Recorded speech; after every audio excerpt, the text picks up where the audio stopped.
Hey guys, welcome back to Real Housewives Recaps. I'm so glad you're here. We have so much to talk about. You guys, these two continue to make you-know-whats of themselves, so we're going to continue to call it out. But this time, it's Daily Mail calling them out, calling them pound store royals. So we're going to talk about that and get into all their latest nonsense in Colombia. I'm Jen. Honk honk, everyone. Thanks so much for being here. Sarah Vine for the Daily Mail says Charles must stop these pound shop royals trashing the monarchy's brand. And while I think these two have less than no influence over the actual royal family, the actual royals, the actual monarchy, I get what she's saying, and it gets pretty snarky in the article. So I'm here for that. I learned their story through Netflix. That was the gushing welcome given those two by Colombia's vice president as she greeted the pair on their latest.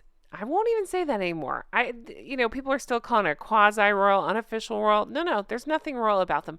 On their vacation. What an embarrassing admission. On that basis, maybe she'll make Meghan honorary justice secretary, given that she starred in a legal drama, Suits. I'm going to go ahead and correct this and say she didn't star in it. She's more of a background player. Maybe Harry considered his self-confessed experiences with the old Colombian marching powder can be found a useful note in that country's army. A jest, of course, but in many ways, Colombia is the perfect choice for those two in their waning quest to stay relevant. Now, if you're new here, welcome. I had so many subscribers join, and you'll know I don't say their titles. They don't deserve them. They should be gone, so I don't say them. So I call them Hank and Skank, Harold and Fraud, those two, etc. Let's continuing on. Their waning quest to stay relevant. After all, it's a country keen to reinvent itself, much like those two.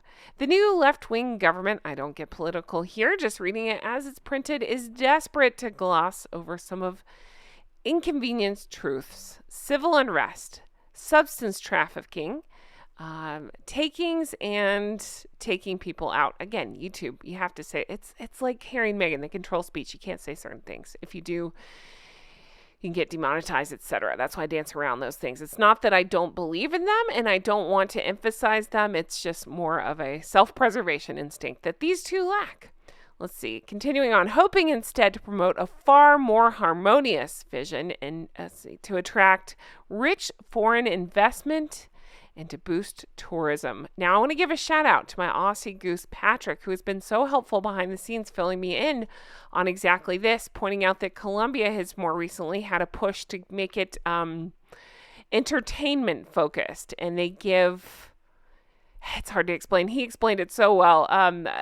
Basically handouts to people who are filming things in Colombia. There's incentives now for people to film in Colombia. He pointed out that it was something that like RuPaul's Drag Race did recently. It's like different shows like that are coming there because of these benefits and breaks for doing so.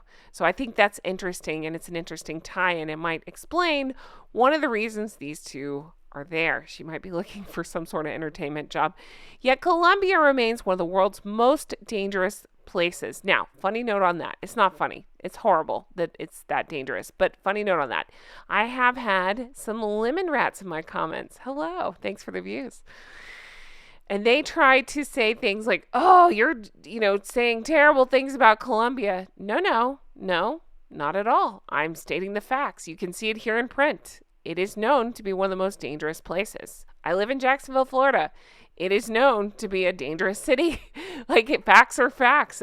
I'm not anti-Jacksonville. I'm just telling you we have problems here. I'm telling you Colombia has problems there. So continuing on, it says the land of one-time narco kingpin Pablo Escobar. It's where a large number of foreign tourists have been taken out in the past 3 years.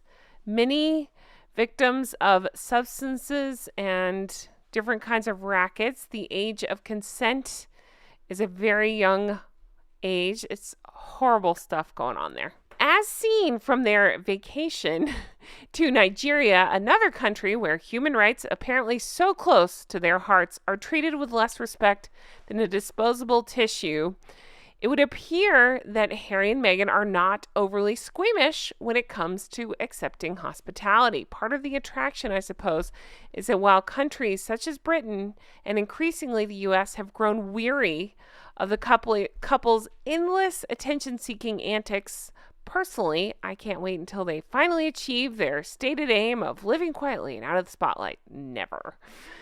In places like Colombia and Nigeria, their status is royal out. Let's see. Nope, not even royal outlier. Let's just say their vacations are seen as presenting a perfect opportunity. Easily flattered and even more easily seduced by the trappings of fame, the couple are the ideal useful idiots for cunning politicians wishing to raise their profile. Yeah, exactly that. And it sounds like that's the case here. I find it so funny that she's basically like, I saw you guys on TV, so I thought, yeah, why not? And then now we have pictures of her looking less than impressed with those two. So I'd really like to be a fly on the wall on their way out to know what she really thought and what she, I wish she'd just go public with it and be like, oh, I really messed that one up. All right. It doesn't take an awful lot. The presidential style security in Colombia, they're accompanied by a man wielding a Kevlar shield. So I have to toot my own horn on this one. I made a funny joke on the live stream. What it is they carry these shields, but they look like briefcases, and then they hold them up, and they're Kevlar. So I actually made a joke on stream about that I was pretty proud of, which is the Kevlar that they carry is shaped like briefcases. So I said, oh, I wonder if Meghan reverted to her old Deal or No Deal days, put on a short dress, and was like, with a $5 sign on the inside. Who knows? But police outriders, fawning dignitaries, dancing with locals, visit to schools in deprived areas, planting trees, posing with ethnic artifacts. It's all laid on. Every vital and much missed trapping of royalty and fame is laid on with bells. Meghan gets to do her special compassionate kneeling in front of a child shtick and is photographed looking beatific with a carefully selected group of youngsters. Harry dances awkwardly with the natives and high fives adoring teenagers. That one's wife, thank you H.G. Tudor, has the chance to wear her jewels and a selection of new outfits and say things such as connect with each other, while everyone nods and applauds. They do their spur of the moment, hand-on-knee PDAs. It's just like old pre-Megxit time, but without any of the downsides. Almost as if they were full-time working royals, but they're not. So there's that. Only without any of the responsibility or the boring bits. For example, having to talk to real members of the public, brrr, or stand in the rain watching soldiers marching, or attending functions with other royals, some of whom, God forbid, might even be more senior than them, or being expected to live in a cottage on the Windsor estate with just approximately 5,000 square feet of space. Those poor souls having to deal with all that. In countries such as Colombia, they're still taken seriously. Are they, though? Because I've seen some of the footage. It doesn't look like it. Treated with respect. I don't know. Instead of being seen for what they are, a pair of entitled narcissists who think the world owes them a living.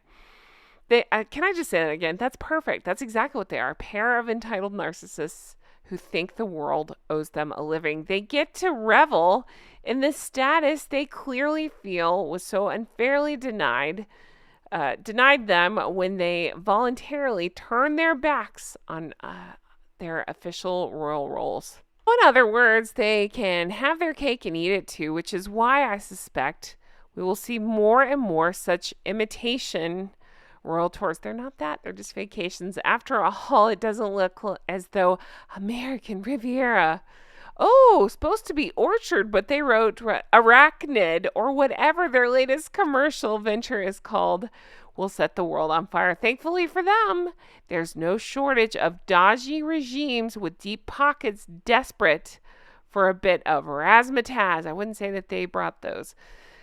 Let's see. These could never get the real thing, but of course, Harry and Meghan, well, They're imminently available.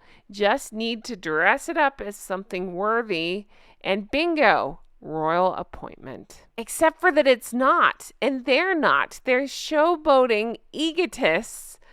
They're not working royals. They don't represent the royal family, even though they're acting as if they do. This must stop. Surely King Charles cannot tolerate the shameless exploitation of the British monarchy, no matter how much he loves his son. I hate to say it, sir, but it's time you put your foot down. I actually totally agree with this. Love King Charles, respect what he's going through, but yeah, I feel the same way.